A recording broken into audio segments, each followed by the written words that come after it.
Now, what I'm going to present here may be a little advanced, and it may not be everyone's cup of tea. However, some of you may find it useful enough. Beginning meditation is hard for many of us.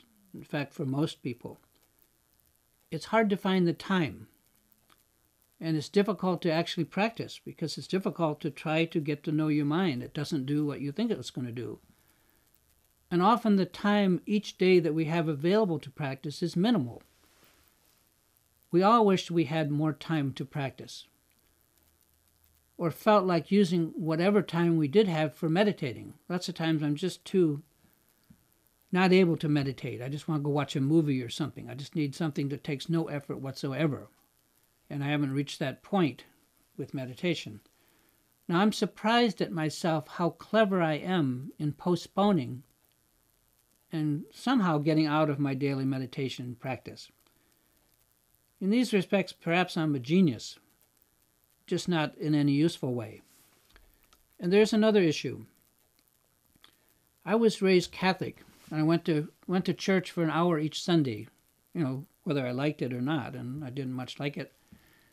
The simple truth is that an hour a week will never be enough to save someone like me or help me get to heaven. I'm way too much of a black sheep for that. And the same goes for meditation. Even meditating for a half hour a day is sometimes hard for me to squeeze into my schedule, even 10 minutes. And that much meditation will never be enough practice for me to benefit as much as I would like to benefit. Now, I'm not putting it down. I'm not putting practice down at all. I'm just pointing out that the balance between time needed and time spent in meditation is, for most of us, disproportionate, considering the goal that we have to become more aware, to become eventually enlightened. For example, the most I've ever practiced was a commitment of 2 hours a day for 2 years while taking a Mahamudra meditation course from His Eminence Taisitu Rinpoche. 2 hours a day was a lot for me to squeeze out of my schedule. It was just a lot for me to do. Meditation is not easy to do. Practicing meditation. Meditation is easy to do if you can get there. But worse was that I did not like forcing myself each day to practice that long.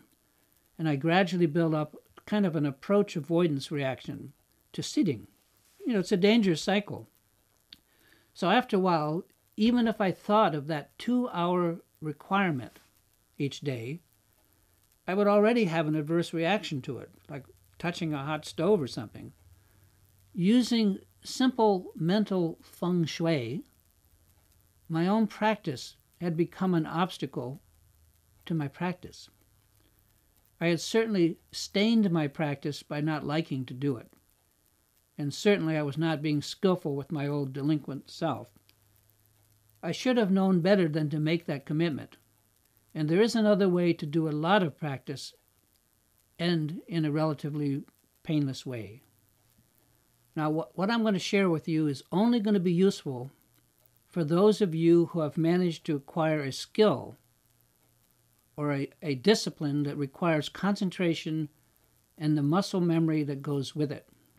For example, it could be a skill like fly tying that fishermen do, or playing a musical instrument, or playing a game of chess, or whatever you've got. The point is that it must be a skill where you have already paid your dues and learned. It must be something you like to do, or at least are a little joyful about. And the secret is simply to begin to apply this same meditation technique to your favorite skill. So what does that mean? It means that while you are concentrating, using the skill, whatever it is, playing chess, playing music, for me it's like computer programming, when you are distracted or interrupted, whether by your own daydreaming or by an outside interruption, like a phone call, just do the same thing you would do when meditating on a cushion.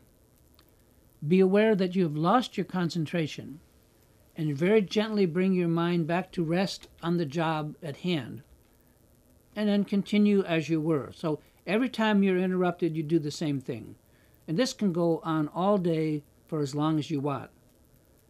You will be logging meditation practice hours just as you would if you were sitting on a cushion.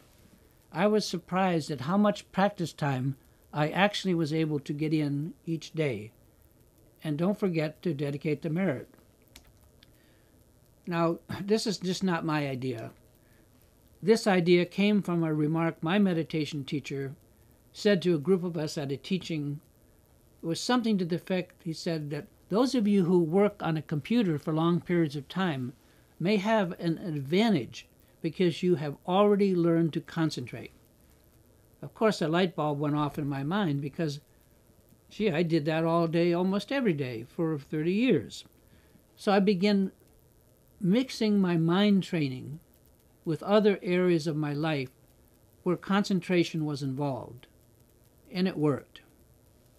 Now, I was a counselor for many years, and I know that there are all kinds of psychological therapies that dig into the past, that try to air out or reshape the past. But this is not how meditation handles past traumas. To my mind, the present is the only way that the past can be controlled.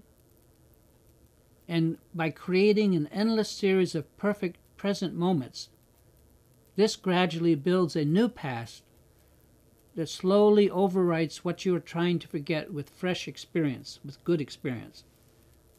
In time, this new past that we can create from the present moment is supportive enough that we no longer identify with the traumatic events in our old past. And so we just are able to forget about it, as they say. It's no longer us, and it no longer threatens us.